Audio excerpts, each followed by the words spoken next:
Hello everyone and welcome to another video. So today I'm going to be ranking all currently 39 seasons of the main show, from the very first with William Hartnell to the most recent with Jodie Whittaker.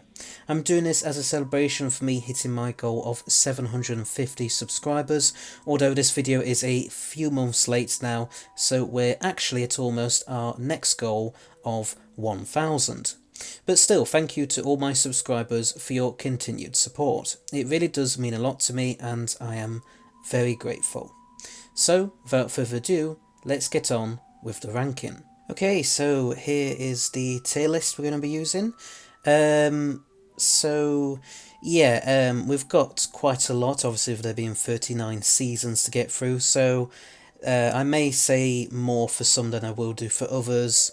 And also I try to be quite clever with the pictures for seasons 4 and 21, and try and represent both of the Doctors that appear in them seasons.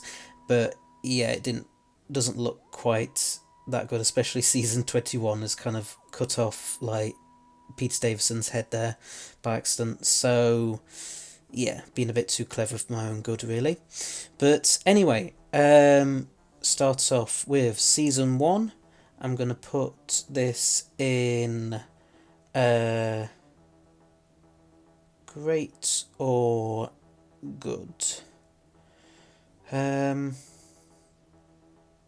We'll say good, because I think it is, well, a good start. A lot of the stories are only really kind of good sort of level at best, mostly, apart from the Aztecs, which I've talked about before, and I talked about that before with my first Doctor TV story ranking, about how I thought that was one of the greatest first Doctor stories. Reign of Terror is fine. Sensorites is a bit, well, it starts off well and atmospheric and stuff, and atmospheric enough, but gets a bit boring as it goes along. It's a fine start to the show. It's a fine enough season. But yeah, I would say on the whole mostly just good. Nothing truly amazing, but nothing truly awful either. So we come on to season 2. Look at that lovely collection box set cover. I'm gonna put this in I might actually put this in great, actually, yeah, because there's quite a more sort of, there's a lot more really great stories in this season than season 1. You've got the likes of the Dalek invasion of Earth. That's really good. The Romans, that's really funny, and yeah, William Hartnell's on top form there with his comedy. You've also got the Time Meddler, again a really funny story. But then you've also got some real kind of the total opposite, shall we say, stories in season 2. You've got, the Web Planet, the Space Museum, which starts off again fairly well, but then becomes boring as it goes along. And yeah, the Web Planet's just too ambitious budget-wise for its own good. But yeah, I would say it is a slight improvement over season 1 in terms of the overall quality of the run of stories that season 2 has. Yeah. And then on to season 3. Put this in. Well, let me think. You've got Galaxy 4, Mission to the Unknown, Mythmakers, Daleks Master Plan, Massacre, The Ark, Celestial Toymaker, Gunfighters, Savages and the War Machines. I put this in good, I think, yeah. Because, well, you know, like, I mean, all of these seasons that we're going to be talking about, they're going to have some highs and some lows, and that's kind of to be expected, really, when talking about seasons of a TV show. Galaxy 4 is not a very good start to the season, but then Mission to the Unknown is quite good. That's a very good prequel to the Daleks Master Plan, which in itself is very good. The Daleks Master Plan, I mean, is very good. The Mythmakers, I don't warm to it quite as much as maybe some other fans do, but it's still fine. And then The Massacre, I think that's really good. The Ark is fine, it's reasonably okay. The Celestial Toymaker could have done more with its kind of premise, but is fine enough. The Gunfighters is kind of a guilty pleasure of mine. Then you've got the Savages, that's fine. And the War Machines is really good. So yeah, it's kind of, as ever, a bit of a slight mixed bag in some ways, but there's some real terrific stories in Season 3, like I say, the Daleks Master Plan especially, and the War Machines, those two especially really stand out as really great, cracking stories. And then Season 4, I'm going to put this in... again, I might have to list all of the stories in it. Smugglers, 10th Planet, Power of the Daleks, Highlanders, Underwater Menace, the Moonbase, the Macra Terror, Faceless Ones, and Evil of the Daleks. Yeah, I might put that in great actually. I think that is a slightly better run of stories in some ways. Again, the Smugglers, maybe not the greatest start, but not completely terrible. 10th Planet, that's very... yeah, that's pretty good. Very indicative of the direction that the show would go in from that point forwards, with a lot of the Patrick Troughton era of it being a base under siege type of story. The Power of the Daleks, I mean, you know, it's not just a historic kind of moment with the first regeneration and the introduction of the second Doctor, but also just a incredibly good Dalek story in its own right. Then you've got the Highlanders. The Highlanders is a nice bit of fun. The Underwater Menace, yeah, don't really enjoy that much. The Moonbase, that's very good. The Macra Terror, that's really, really good. The Faceless Ones is fine enough. And then the Evil of the Daleks is incredible. Yeah, pretty incredibly just great. Yeah, I would say that, yeah, that about sums up that season pretty well. Then we come on to Season 5, which, I think, yeah, I'm going to have to put this in great as well. I think, you know, this may be my own, well, I mean, this is essentially my opinion, but like my own love for the Patrick Troughton era may be coming through with this, putting it so high. But I do love the Base Under Siege stories, and Season 5 really is the Base Under Siege season, you know, or the monster season. Yeah, it's just, it doesn't really kind of, I mean, there are, like I say, there are some stories that are better than others in this season, but, you know, I don't necessarily get tired of the Base Under Siege format, even though it's in, if not every story, then at least most of them. Tomb of the Cybermen's really good. The Abominable Snowmen is pretty good, but not as good as its sequel, The Web of Fear. Um, the Ice Warriors is pretty much the same, really, as the Abominable Snowmen. Um, the Enemy of the Worlds, that's a personal favourite of all time of mine. Um, the Web of Fear, like I say, is better than the Abominable Snowmen. Fury from the Deep, another personal favourite. And then Wheel in Space, bit of a slight letdown, really, for the season finale and for Cyberman's story, but it's good enough. Yeah. And then season 6, so Patrick Troughton's final season, that is going to go in GOAT. Simply because, well, I know, like, this season does have some I mean, it had a lot of scripting issues behind the scenes and everything, so some of these stories, there really are some real highs and lows with this season.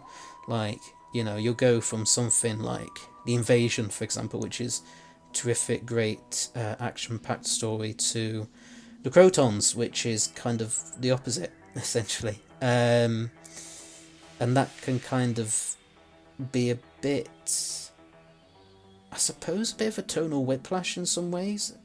But yeah, I just have a lot of love for the second Doctor, Jamie and Zoe, as a TARDIS team. I think they work really well together. And I just think that this run of stories, even though, you have got the Dominators, the Crotons, and even though I like to defend it as much as possible, the Space Pirates, unfortunately I would say is one of the weaker stories of this season, despite me quite enjoying it. I mean, even then, there's still stuff to enjoy in some of the weaker stories, so, it's not really a bad run, honestly, because, if there's at least something that you can get out of, like, the worst that this season has to offer, then I think that makes for a good example of a very good season, essentially. So that is the black and white era of the 1960s done. So, now on to the 1970s. Right, so we're now on to the 1970s. Now, obviously, of how long Tom Baker lasted for, we're going to split the 1970s into two, so we'll do the Jon Pertwee seasons first, and then we'll do Tom Baker's second or later on. So yeah, we're going to start with, of course, season 7. Another GOAT as far as I'm concerned. I, again, just like season 6, I really do enjoy this season a lot. I think having most of the stories, apart from Spearhead from Space, being 7 episodes long, doesn't always work with all of the stories. Like, I think the Silurians could have been a bit shorter. The Ambassadors of Death maybe could have been as well. But Inferno, that makes quite good use of the 7 episodes length. And then you've got Spearhead from Space being 4 episodes long, which is a nice sort of breezy start to season, and a sort of it's an introduction to show's new format. Obviously, you've got it now being in colour, and introducing a new Doctor and just new setup. Basically, it does a really good job of. Season 7, just terrific stuff. And then season 8, I'm going to put this in great. A slight, I would argue perhaps a slight step down from season 7, but nonetheless still a great season. Terror of the Autons is really good introduction for the Master and Joe Grant. Then you've got the Demons, that stands out as another really good one. Claws of Axos is really good. It's only really the Mind of Evil, but that's still pretty good. And then really, I suppose, the only real letdown of the season is Colony in Space in some ways. Personally, anyway, I didn't really gravitate that much towards that story. But it's fine, if there's some people out there who enjoy it.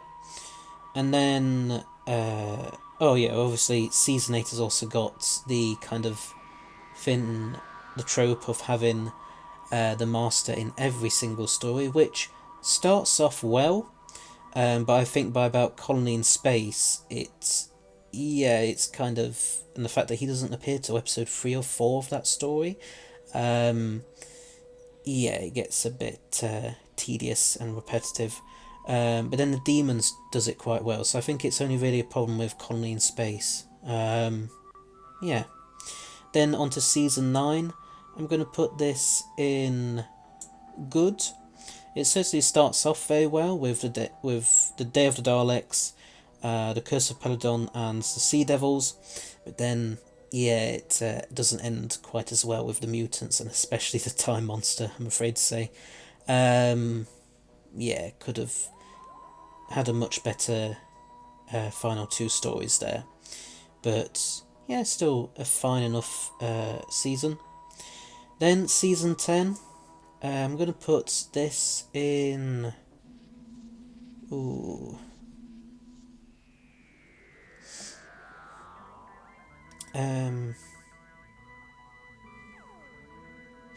So, just thinking about the run of stories here, we've got the 3 Doctors, that's really, really good. Great. It's great to see, William Hartnell back as the first Doctor for one final time, and it's great to see Patrick Troughton back as the second. And then Carnival of Monsters is pretty good. Not as good as the 3 Doctors, but still, pretty good.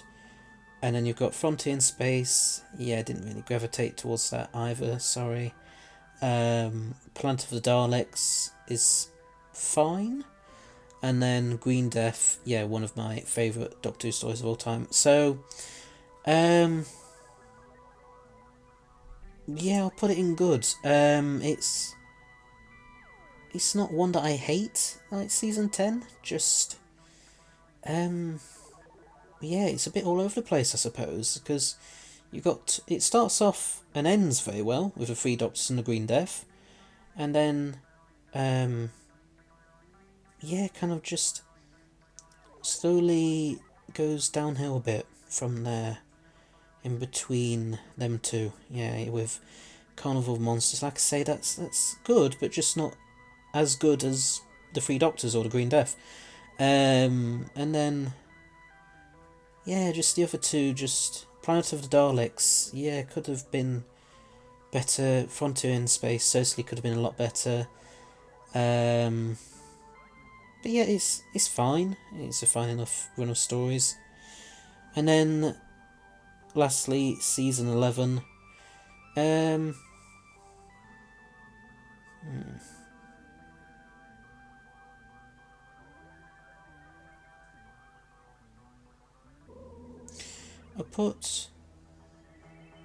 think I would take it slightly over Season 10, but I would probably still put it in good, ultimately. Because, Time Warrior is really good, but then Invasion of the Dinosaurs is a bit of a letdown. I mean, I think some of the ideas it's trying to explore is really interesting, but I just feel like, the budget constraints with the dinosaurs themselves and everything just doesn't quite work in some ways. Death of the Daleks is fine, but as I said in my 3rd Doctor ranking, I really was disappointed with how it wasn't anywhere near as good as I previously remembered it to be. The Monster of Peladon is fine, but nowhere near as good as the Curse of Peladon. And then Planet of the Spiders is a pretty great last story for Jon Pertwee to go out with. It's a bit more of a mixed bag. Again, a bit of a mixed bag, really. But perhaps not quite as much as Season 10. There's a few more, I think. I think so. Oh no, actually, I think it's about the same amount that I really enjoy. But regardless, I think season 11 works a little bit better, but I'll still put both in good. So that's it for the Jon Pertwee era. Now on to Tom Baker. Right, so now on to Tom Baker era. Season 12. I'm going to put this in... yeah, I'll put this in great. Yeah, it starts off decently well with robots, and then the Ark in Space and Genesis of Daleks. Those are two definite highlights of the season. The Sontaran Experiment is fine, but with it only being 2 episodes long and set entirely on location, there's only so much you can really do with it. Then Revenge of the Cybermen. That... I don't know, I think I've kind of got a bit of a soft spot for it in some ways. But it is by no means the greatest Cyberman story in the world. So yeah, it's not too bad of a season. And then season 13, I would probably say it's another one I'm going to have to think of the run of stories for. So you've got Terror of the Zygons, Planet of Evil, Pyramids of Mars, Android Invasion, The Brain of Morbius, and The Seeds of Doom. So I really enjoy Terror of the Zygons, Pyramids of Mars, The Brain of Morbius, and The Seeds of Doom, and I mostly I think that the Android Invasion is pretty good, but then Planet of Evil does let it down quite a bit. So yeah, I think I'm gonna put it in. I mean, it will go towards the top. Don't get me wrong. So either goat or great.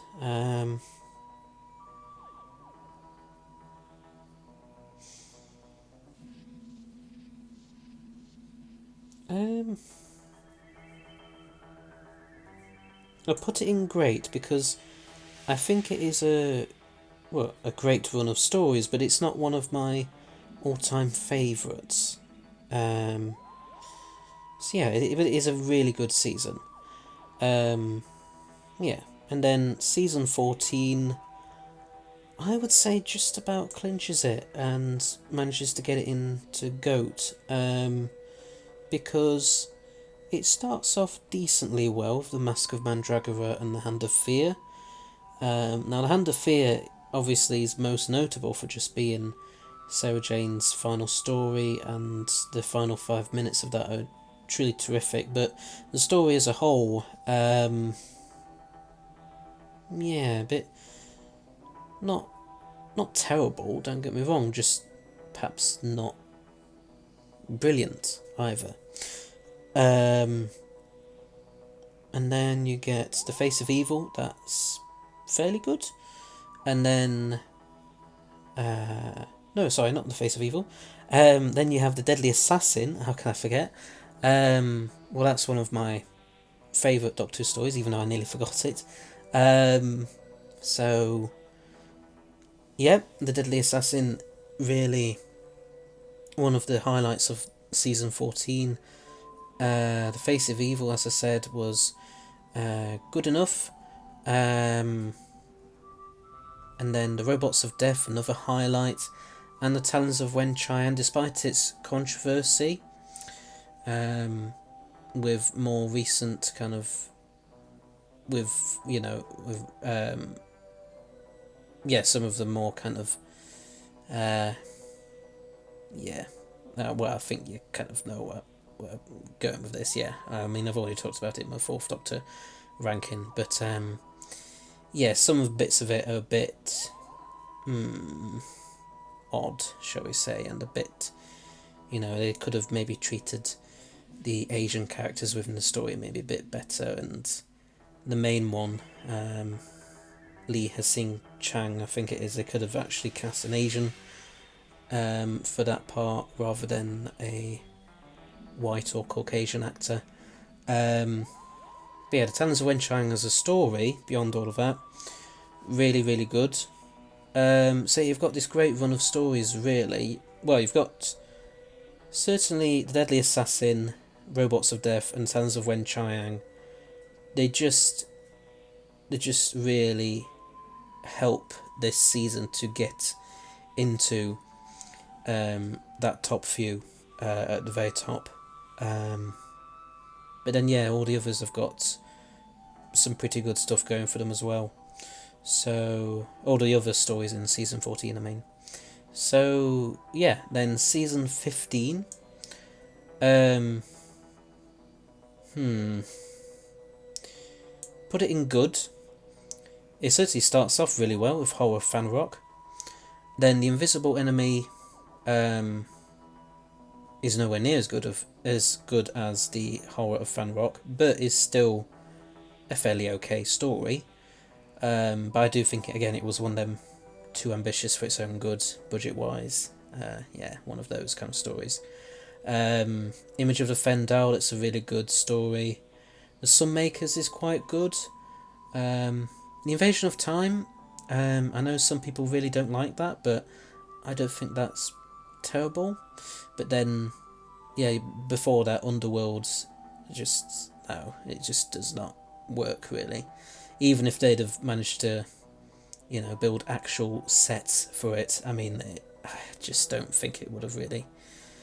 There's just too much going against it ultimately as a story, which is a real shame because it probably look and work a lot better if it was done nowadays. But yeah, just it didn't come together. So yeah, definitely a step down from the past few seasons, but nothing terrible. And then we've got season 16. I'm going to put this in. I'll put this. Question. I'm questioning whether I want to put it in the same league as likes of season 13 or alongside season 15. Because I would say I enjoy season 16 more than season 15. So yeah, I put it in great actually. Because I do think it is pretty good. A pretty good season. It ends not too well with Power of Kroll and the Armageddon Factor, but beyond that, it's a pretty solid run of stories up to that point, yeah. The Ribos operation is pretty good, a lot better than I remembered it being. The Pirate Planet's really good. Great Douglas Adams kind of style of humour really works well, I think, in my personal opinion. The Stones of Blood is pretty good. The Androids of Tara, pretty good as well. So yeah, it's a very, very good run of stories, really, just until them last two. And then we come on to the season 17, the last season of the 1970s.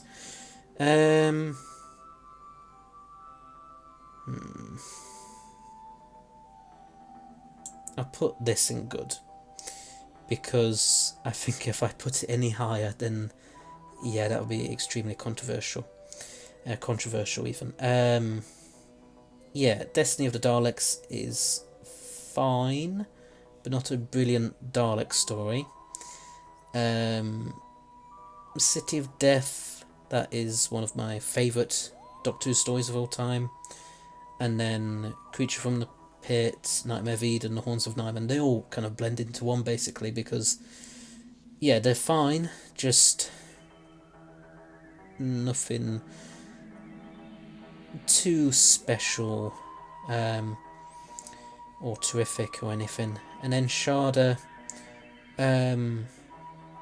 if he puts the fact that it's its mythical status as a missing story to one side for a moment, it's pretty good. I would say it's one of the better stories of the season. It's just could have maybe been even better. But yeah, I think yeah, that about sums up season 17. And that's it for the 1970s. Obviously, we'll continue with Tom Baker in the 1980s. Right, on to the 1980s now with Tom Baker's final season. Season 18. Yeah, sorry. No, awful.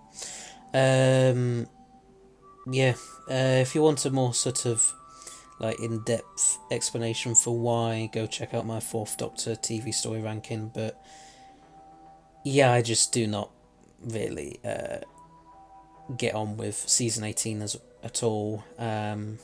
I the vision that Christopher H. Bidmead had for the show is not really one that sort of gels with my sort of vision or tastes. Some stories are quite good. The Keep of Traken is pretty good. Logopolis is, yeah, that's fine. And Stiff Decay is pretty good, but yeah, most of the rest of season 18 just nah, sorry. Yeah, just wasn't to my personal taste. And you know, if you enjoy season 18, that's fine. But for me personally, just didn't quite cut it really. And then season 19, I'm going to put this in great. So yeah, way better than season 18 in my personal opinion. I think it makes a great start to the Peter Davison era. You know, it's some of the stories are better than others. Kinder is very good. The Visitation is very good. The Earthshock is by far and away the best story of this season. And then Black Orchid is fine. As is Fort of Doomsday. I have a bit of a soft spot for both of those, really, in a way. And then Castrovalva, it's fine enough fine enough first story for the Fifth Doctor. And then Time Flight, yeah, really does let the season down. But yeah, it's a pretty solid season apart from that, really. And then season 20, I'm going to put this in meh. Yeah, first meh season we come to. Some of it is pretty good. Mordred Undead is a highlight, as is the Five Doctors, obviously. But yeah, it's just not quite as of a exciting run of stories as perhaps it could have been, with them trying to bring back old monsters and foes throughout the year. Although I question really what the point was in bringing the Black Guardian back for those trilogy of stories, you know, Mordred Undead, Terminus and Enlightenment, when he doesn't really have much to do or contribute in, certainly not in Terminus, and then Enlightenment he gets a fair amount, and then Mordred Undead a decent amount, at least in the first episode, obviously, like reintroduce him and introduce his connection with Turlough and everything, him trying to get Turlough to kill the Doctor. But beyond that, yeah, it isn't fun. It doesn't really play that much of a big part throughout the rest of the story for Mordred Undead. Snake Dance is fine, but nowhere near as good as Kinder and Arc of Infinity. Yeah, just no. No. And then the King's Demons, that's just a nothing sort of story, really. I mean, they were intending to finish it off with what would become Resurrection of the Daleks, and they were intending that to finish off the season, but since that's not how things went, we just got the King's Demons, or technically the Five Doctors instead. Yeah, I'd like to consider the Five Doctors as the real season finale. Because, yeah, that's really, really good. The real highlight of season 20, really, the Five Doctors is. And then season 21, yeah, with the badly cropped photo there. I'm going to put this in good.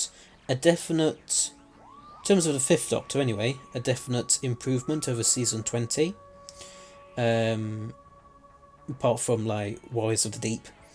But everything from the Awakening to the Caves of Androzani is, I mean, at worst is fine, you know, like Planets of Fire is okay, nothing really special, but it's fine.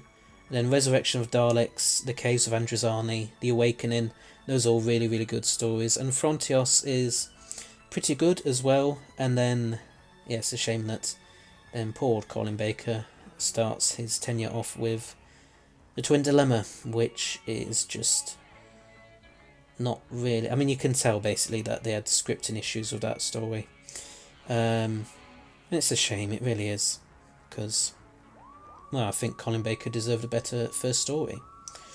Then on to season 22, I'm going to put that in good as well. Maybe not quite as good a run of stories as like season 21 in some ways, but not terrible. Attack of the Cybermen is like a really heavy on the continuity, and you know, some people are going to like that, some people are not going to like that. That's fair enough either way, you know, whichever camp you fit into there, that's completely valid and fair enough. Vengeance on Varos, that's really, really good. Real good sort of satire about how, you know, the first VHS is about how little, like, they were a lot grislier at the first few VHSs that came to the UK than like than it later ended up being, because, you know, there was less of a sort of classification system in place then. And then you've got the Mark of the Rani, I think it is next. Yeah, Mark of the Rani. Nowhere near as good as Vengeance on Varos, but it's fine. The Two Doctors is fine as well. Time Lash, oh dear. Then Revelation of the Daleks, that's pretty good. So yeah, it's fine season. It's good enough, really. And then we've got season 23, so Trial of a Time Lord, basically. I'm going to put that in good as well. Yeah, the Mysterious Planet's not a great start, but nothing too terrible. Mind Warp is really the highlight of season 23, really great story. Tale of the Vervoids is okay, and then The Ultimate Foe is maybe not the greatest finale for that season, or indeed for the Colin Baker era, but obviously it was not necessarily originally intended to be. You know, it was very much like before Robert Holmes's death. It was going to be a lot darker, I think. What was originally known as Time Inc. and later became The Ultimate Foe was going to be a lot darker. And obviously Colin Baker, you know, poor old Colin Baker for getting fired after just 2 full seasons as the Doctor. I mean, that's just awful, and not really being given a chance to properly fully develop and flesh out his persona as a Doctor, really. Yeah, real shame. But yeah, it's season 23, Trial of the Time Lords. I mean, it's difficult to really judge it as a season, because ultimately it is supposed to be essentially one overarching story with the trial segments and everything. But yeah, I would say it is pretty good. And then season 24, I must confess I'm not actually on this. I haven't actually got onto this season yet as part of my 60th anniversary marathon, although I think I will do soon. So I'm going to have to go on this based off memory. I put this in good as well. Time of the Rani, not the greatest start to a Doctor's era, but not necessarily the worst either, because I think it is slightly better than the Twin Dilemma. Paradise Towers, I personally, anyway, don't necessarily have very fond memories of it, but by the time I come to do my Seventh Doctor TV story ranking, that might change, with with it being a lot fresher in my memory and everything, having rewatched it, I may decide that actually I really quite like it. You never know. Delta and the Bannermen, I actually quite like that. It's strange really because I don't necessarily rate season 24 that highly out of all the Sylvester McCoy seasons, out of all three of them, but for its kind of slightly more campy and silly nature. But then probably the campiest story of that season, Delta and the Bannermen, I actually quite like and always have done, so I don't know. Then Dragonfire, that's a pretty, fairly good round off for season 24. Then season 25, this is definitely going somewhere at the top, having Goat or Great. No, I think I'm going to have to put this in Goat. Really, really great improvement from, well, I'm going to have to just say this past few seasons, really, unfortunately. I do like the Colin Baker era, but yeah, season 25, massive step up. Remembrance of the Daleks, such a great way to kind of celebrate the 25th anniversary, even though it didn't air during the 25th anniversary, like on the actual day or anything, or during the week of it. But yeah, very great story to start off the season with. Then the Happiness Patrol, really great story as well. Silver Nemesis, the only real letdown of the season. Then The Greatest Show in the Galaxy, again, a great story, one of my favourites. So yeah, very good run of stories there. Then pretty much the same with season 26. I mean, yeah, it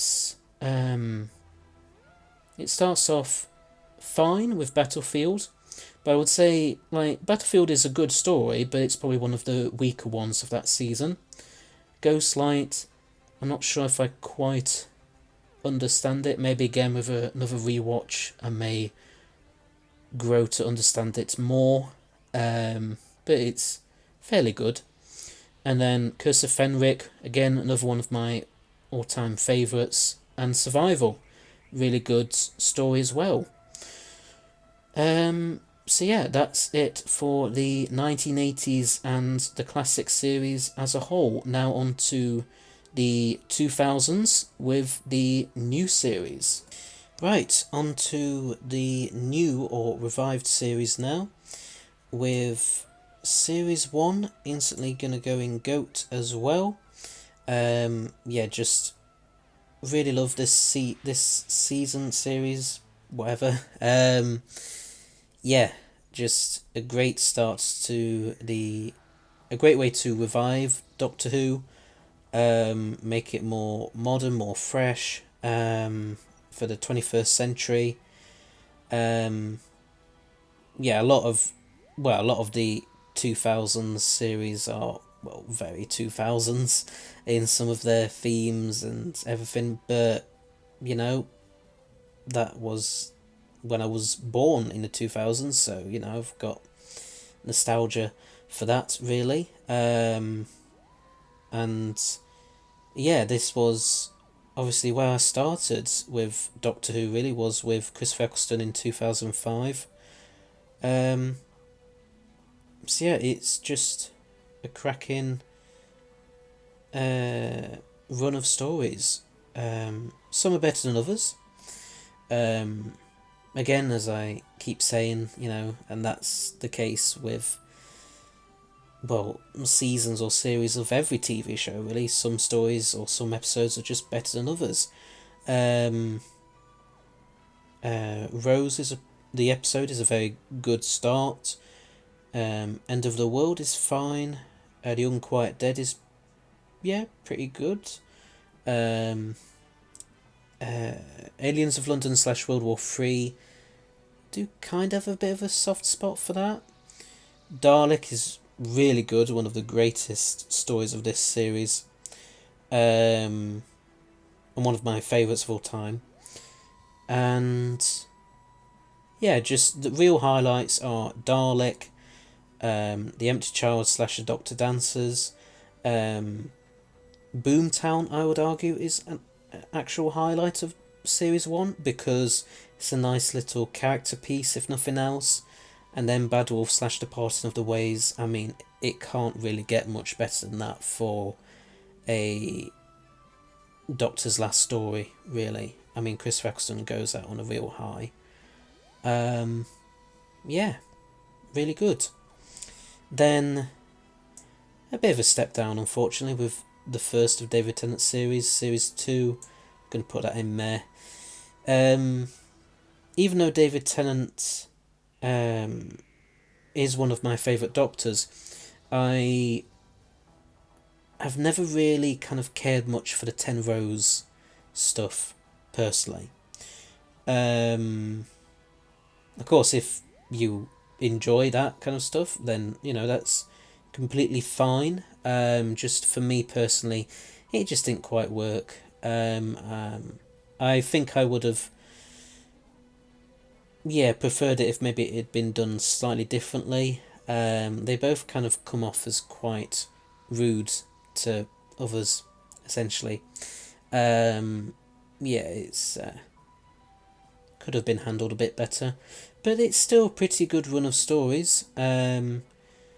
Highlights includes the Impossible Planet / the Satan Pit, that great two-parter. Army of Ghosts and Doomsday, that's a really, really great series finale. Rusty Davis certainly knew how to write series finales. Tooth and Claw, that's really good. School Reunion, that's really, really good. It's nice to see Sarah Jane come back. The Girl in the Fireplace is, that's okay. It's not too bad of a series, apart from the whole Ten and Rose relationship stuff. Then on to series 3, sorry. That I'm going to put in great. Really enjoy this series a lot more than series 2. I just think it's so much better. And, well, I mean, I don't like the way that the 10th Doctor treats Martha in it, but, yeah, apart from that, it's a very good run of stories. Again, some highlights: Blink, Human Nature, The Family of Blood, just that 3-part series finale, Utopia, then Sound of Drums, Last of the Time Lords. The resolution to it is a bit silly, a bit cheesy, but yeah, it's pretty good. And then Smith and Jones is quite a good opener for the series. Gridlock is pretty good. Shakespeare Code is meh, yeah. Not too bad. But yeah. Daleks in Manhattan / Evolution of the Daleks. Yeah, that's not. Yeah, that's okay. 42 is fine. Yeah, it's only really the Lazarus Experiment, from what I can remember anyway. Again, I'm not onto this part yet of my 60th anniversary marathon, so all the opinions that I've just been spouting for the last few minutes could very well change in the next few weeks, whenever it is I eventually come onto this series. Next month, actually, I think it is. But series 3, very good. Then series 4, another GOAT. Love the 10th Doctor and Donna as a TARDIS duo. I think they're just terrific, and the comedy and just kind of, banter that they have between each other is hilarious and funny and just brilliant, really. Partners in Crime, I think, is a bit underrated from what I can last remember of it. Fires of Pompeii, that's pretty good. Plant of the Ood, I don't remember that much about, but Yes, it seemed alright. Sontaran, Stratagem, and the Poison Sky, bit of a letdown, as is the Doctor's Daughter in some ways, but they're fine. Unicorn and the Wasp, yeah, that's okay. And then Silence in the Library and the Forest of the Dead, that's really good introduction of River Song.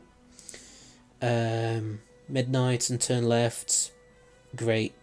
Uh, two, those are both really good stories right there. Then The Stolen Earth and Journey's End. Well, I mean, again, it's another slightly cheesy and silly sort of series finale in some ways, and it is basically sort of like a nostalgia trip for the past 4 years of the first Russell T Davies era. But yeah, I quite like it. You know, as someone who grew up with that era, then you know I can't help but be a little biased towards it, I must admit. Obviously, with Series 4 placement here, I'm obviously also including the Series 4 specials because that, I mean, yes, it's its own separate run of stories, but it is basically still part of Series 4, so it'd be silly to kind of make out its own series, really. Um, so the specials, Next Doctor is fine. Maybe could have been a bit better. It might have actually been a bit more interesting if Jackson Lake had actually been the Next Doctor. Planet of the Dead is okay. Waters of Mars, sorry, is really good. One of my favourite Doctor Who stories of all time. Then The End of Time. Great last hurrah for the 10th Doctor, but I do have a few problems with it. But yeah, it's yeah, pretty good series overall with the specials included.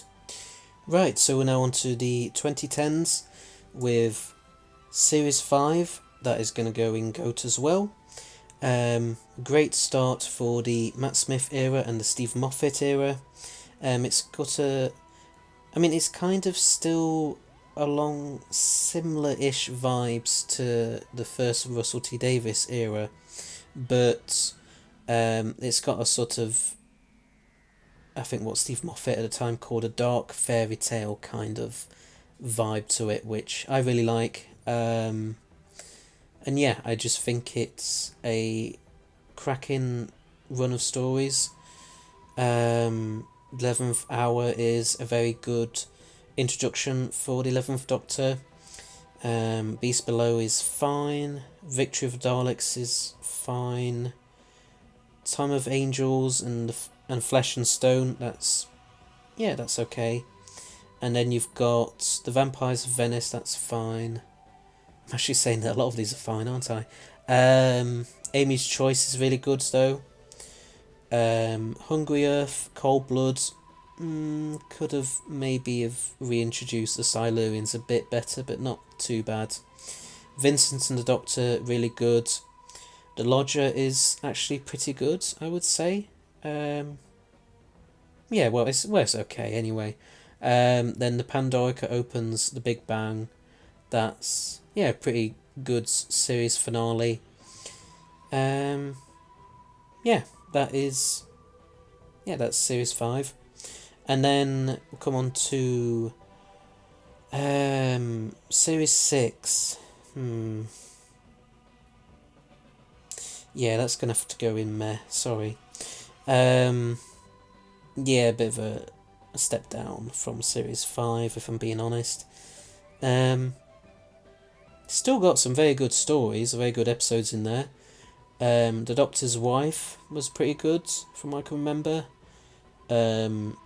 The Girl Who Waited, the God Complex, even Night Terrors wasn't too bad. But yeah, just this is really when the Stephen Moffat era gets going with the constant timey-wimey stuff, and you know, for some people that's 100% their cup of tea, for some it isn't, and personally anyway I would fall probably into the latter. just because, my tastes for the show, my tastes are just not necessarily 100% on board with what Stephen Moffat tried to do with the show. But, if there are people out there who enjoy the Stephen Moffat era a lot better than I do, that's completely fine. I mean, I've gotten a lot more, I've softened my stance on it a lot more than back in the day when I first started to sort of think about Doctor Who like in a critical way of thinking. Which we'll get onto in a minute, but spoilers is basically when Series 7 was on. I mean, I think I was basically too negative and too overly critical of the show. With the Stephen Moffat era, especially with Series 7 and 9. I mean, I'm still gonna not put them too highly. But yeah, I think I'm really overdue a rewatch of the Stephen Moffat era, just as a whole, not just the Matt Smith era, but also Peter Capaldi's time as well. Yeah. Series 7 even.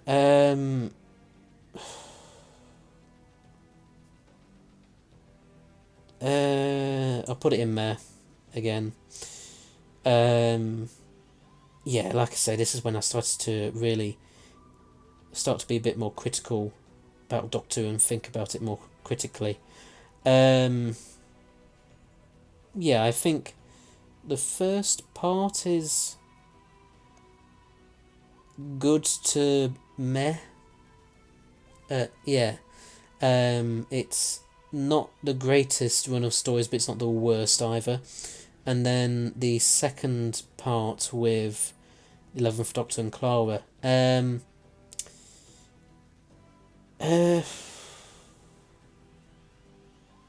some good stories there. There is Cold War, which is pretty good. Hyde is actually pretty good. Yeah. Name of the Doctor is fine. Yeah, the Doctor sort of trilogy, as it were. Name of the Doctor, Day of the Doctor, and Time of the Doctor. They're all fine enough. Was a bit disappointed with the Day of the Doctor's decision to kind of more pay homage to the 8 years then of the new series than the actual 50th anniversary. But yeah, it's fine. Then Series 8, I'm going to put that in good. Definite improvement, from the last couple of series. Good start to the Peter Capaldi era. But yeah, as a run of stories, I mean, I don't know if it's necessarily the best. Deep Breath is fairly good, I think, from what I can remember. Again, it's been so long since I've watched a lot of these Moffat series. I really, like I say, really do need to do a rewatch of these. Because I bet you anything that my opinions on these will drastically change. At least for some, anyway. Series 8, Deep Breath, that's fine. Into the Dalek, that's fine. Yeah, you've got some really great episodes as you get towards the end of Series 8 with Mummy on the Orient Express, that's really good. Flatline is great. But then you've got In the Forest of the Night and yeah, just it kind of falls flat on its face from there, in my personal opinion. And then you've got Series 9. I'm going to have to put this in meh. I mean, to be honest with you, part of me just wants to put both Series 9 and Series 7 in awful alongside Season 18. But I'm not going to do that because I as I keep saying, I really do need to rewatch them first, because it's been so long since I've watched them that it would be unfair of me to put them so low in awful. So I'll just put series 9 in there. The first half I think is actually fairly good. Magician's Apprentice, which is familiar, that's fine. Under the Lake Before the Floods, that's probably my favourite out of series 9. And then you get, well, no, actually, no, we'll get to my favourite of series 9 in a minute.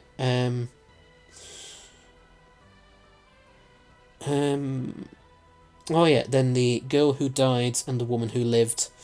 They're okay. Yeah, it's a weird sort of loose two-parter with Ashilda and everything. The Zygon two-parter. Obviously, Series 9 was full of a lot of two-parters, which, some I think were completely fine, like Under the Lake Before the Floods, that, I can see. I mean, I think that works as a two-parter. Even The Magician's Apprentice, The Witch's Familiar, kind of works as a two-parter, but then some of the others, like the Zygon two-parter and the Ashilda two-parter, don't work quite as well. Sleep No More, a bit of a letdown, if I'm being honest. From what I can remember, anyway.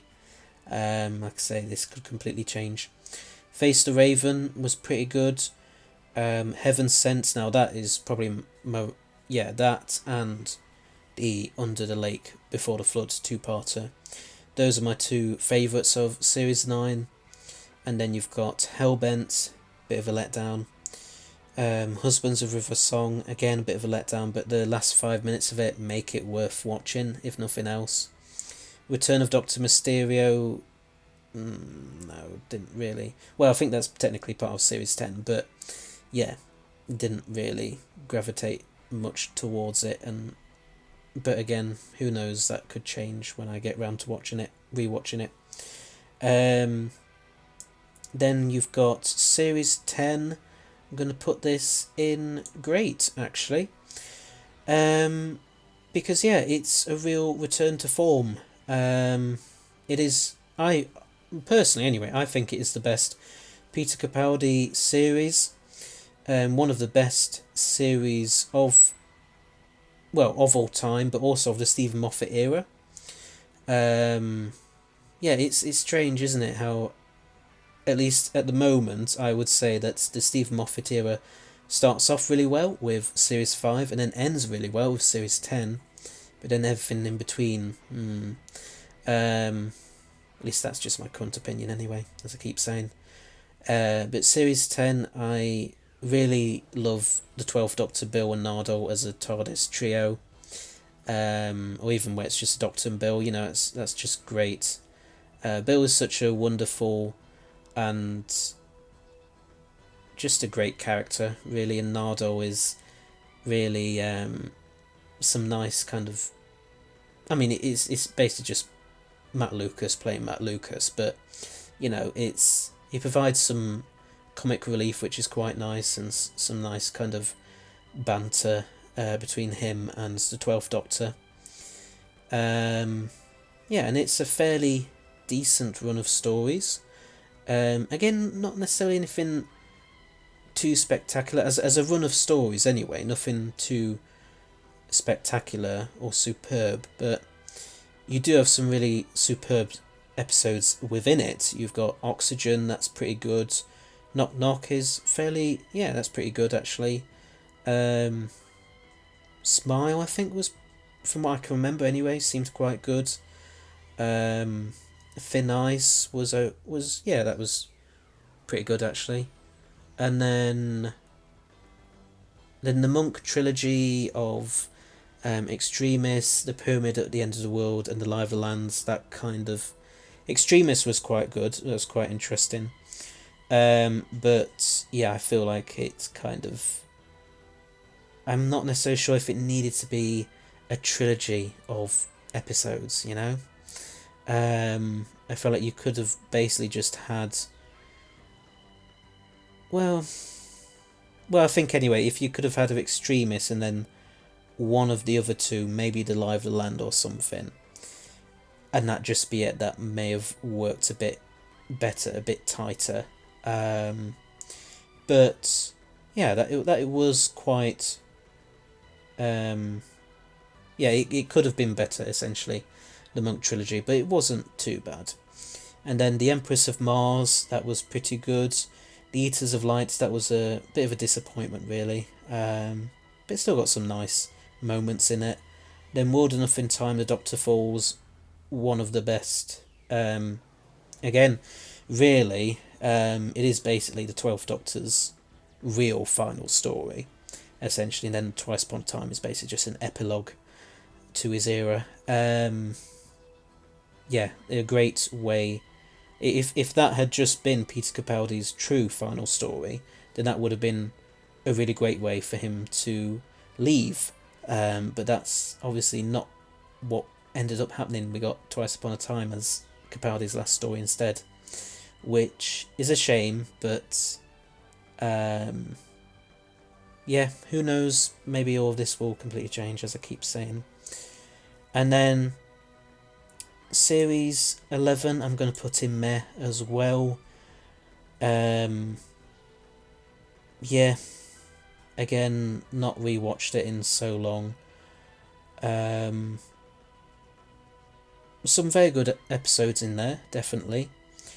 I mean, you've got Rosa is very good. Woman Who Fell to Earth, that's okay. Yeah, that's a fairly good start to the Jodie Whittaker era and to the series. And then you've got Demons of the Punjab. That's pretty good.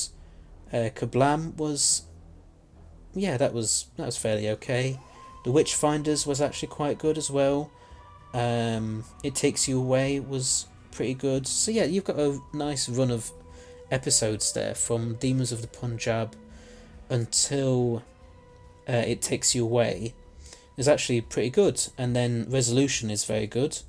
Probably my favourite of the series.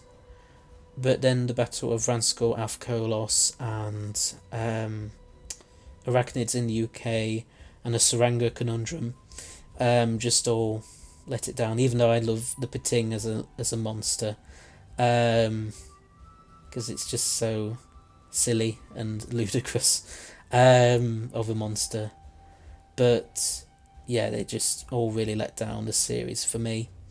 And the Ghost Monument. But the Ghost Monument wasn't too bad. And then we come on to Series 12. So technically the 2020s now, but we'll just count it in the same section anyway, because there's only been 2 series so far for the 2020s. So Series 12, I would say, is probably the best Jodie Whittaker series. Spyfall is pretty good. The first episode definitely is very good. The second part kind of lets it down a bit. Yeah, Orphan 55. I mean, yeah, apart from giving birth to the famous Benny meme, moving on. Nikola Tesla's Night of Terror, that's really, really good. Fugitive of the Dune, that was very good. Praxius, fine. Can You Hear Me was yeah, that was actually quite great. Yeah, quite good, great enough. Yeah, great episode. Haunting of Villa Diodati, that's probably my favourite of Series 12. Then Ascension of the Cybermen, and the I suppose controversial, really, Timeless Children. I mean, as a finale, I think it's pretty good. But yeah, the Timeless Child story arc, I mean, look, you've probably seen me and countless other YouTubers go on about it, so yeah. I would say that I'm not necessarily against the Timeless Child as an idea. I just think maybe it could have worked or been executed a bit better. and maybe it could have been explored a lot further in like series 13, for example, which I'm going to put that in meh. Yeah, I'll put that in meh as well. Yeah, I feel quite bad on series 13 or Doctor Who Flux because really it only came about it only ended up being 6 episodes long, the main series anyway, because of COVID-19. And, you know, if it hadn't have been for that, then we would have had a more of a full series.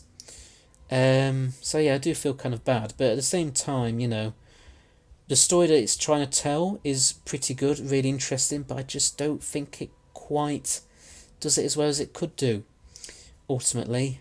Yeah, it's a real shame. It's a real shame. I wish that it had been executed a lot better. But there are some great episodes within it, as ever. War of the Sontarans, that's really good. Village of the Angels is really, really good. And then the Series 13 specials also includes that in Series 13, because I did that with Series 4. I mean, Eve of the Daleks is pretty good, I would say. Legend of the Sea Devils, that was a real letdown, real disappointment. But the Phasmin stuff in that makes it worth watching, at least, yeah. And then The Power of the Doctor is a pretty decent... well, it should basically be viewed as basically celebrating 100 years of the BBC. And in that respect, it does quite well, you know, celebrating not just the BBC's history, but more Doctor Who's history within the BBC's history, if that makes any sense. With the little sort of cameos of past Doctors and everything, and past companions. Little continuity nods and references. Yeah, it's pretty good, but as a final story for the Jodie Whittaker and Chris Chibnall era, I don't know if it necessarily fulfills that function as quite as well as it could have done. But yeah, I would say it is. It's good. It's good anyway. Yeah, that's therefore is so. Anyway, there is my ranking of all 39 seasons of Doctor Who. But anyway, there's my ranking of all 39 seasons of Doctor Who.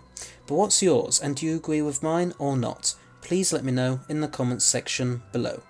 Anyway, so thanks for watching, hope you liked it. Please don't forget to press that subscribe button below, as well as press the bell icon at the side of it, so that you'll stay notified of when all my new videos come out. This channel currently has 972 subscribers as of the time of writing and recording this video.